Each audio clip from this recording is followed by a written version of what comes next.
Welcome to the Naomi Show. Hi there, Naomi Robson here, and welcome to the program. Today we're looking at internet dating. Now, overseas it's being embraced at record levels, but here in Australia, although it's becoming more acceptable, there are plenty of people who are wary of the internet as a place to find love and companionship. And there's still a stigma attached to it, with a large percentage of people who feel you'd have to be desperate to try internet dating. But psychologist Eve Ash disagrees. Well, Eve, you're a real fan of internet dating, aren't you? Because you met your fabulous partner. I am. Through internet dating. How did it happen? I was really busy and didn't have time and don't particularly like going out trying to find and meet somebody. And internet dating, this is quite a few years ago, was just in its infancy. But I tried it and I found it really efficient. I think it's fantastic for especially women who are busy and don't want to get out, that you can, in your tracksuit, in your slippers, sift through... You don't have to dress up or do your makeup or hair. Sift through a range of guys, and there's two ways you can do it. You can look at what's available, or you can put yourself out there and look and be found, and it's interesting because it works in both senses. Now, there is a real stigma attached to internet dating, isn't there? There's Absolutely. a couple of different stories that people have about it.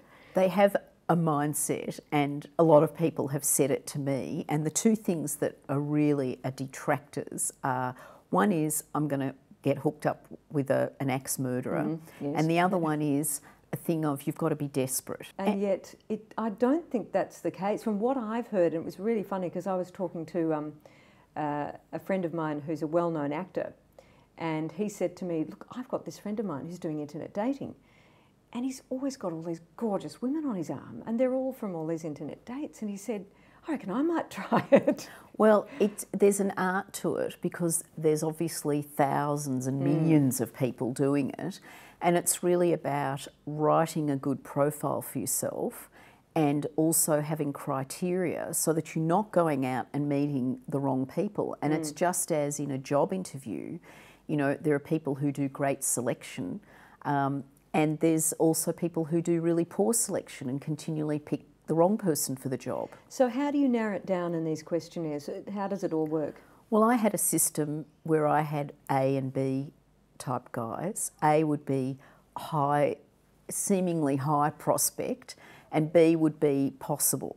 And anybody less on the rating scale didn't get a chance. So B's I was prepared to go and have a coffee with, and A's I would be prepared to have dinner with. And that would be usually the way in which I'd go. But the way that you write your profile, a lot of people tend to write, they look at other people's and they see that they write things like, I love a walk along the beach and I love a glass of red wine and I like to do this. And you think, well, everybody, there's no differentiation. And I think one of the things that I did early in the piece was write about myself in an honest way, but also write very clearly what I like and don't like in a guy. And I wrote, and I don't mind if this puts you off and you zoom to the next, we're going to save ourselves a lot of time. Yeah. And that started to get a great response. And I would have like 5 or 10 things about the guy. So that got a good response? It got a great response. And the kind of guys that answered I found quite interesting. The other thing I did was set about doing it with a goal in mind that was to meet guys and just have a good time.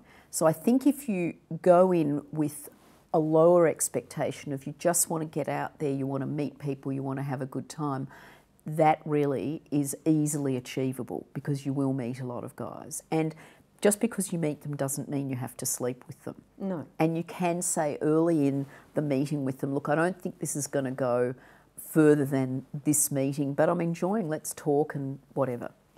Are there any traps to avoid? I think having a person come to your home is not advisable. Lining up a dinner with somebody that you haven't, you know, had any screening, and by screening I mean you might want to engage in a bit of email contact first. That might graduate to phone contact. If you're already not enjoying them and getting bored on the phone or they're annoying you, then don't take it any further. There's one other thing that is really helpful to do, and that is if you go in there, it is best not to use your regular email. So you might want to set up a Hotmail account just specifically for that, because then it's not, you know, if you do end up with somebody who then becomes an email stalker. Did that happen to you? No. No.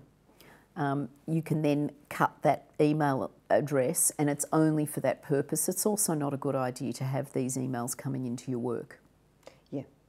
Yeah, that's a good advice. Thank you very much for that, Eve. Thank you. We'll see you next time. Your love life, let's talk about it at naomishow.com.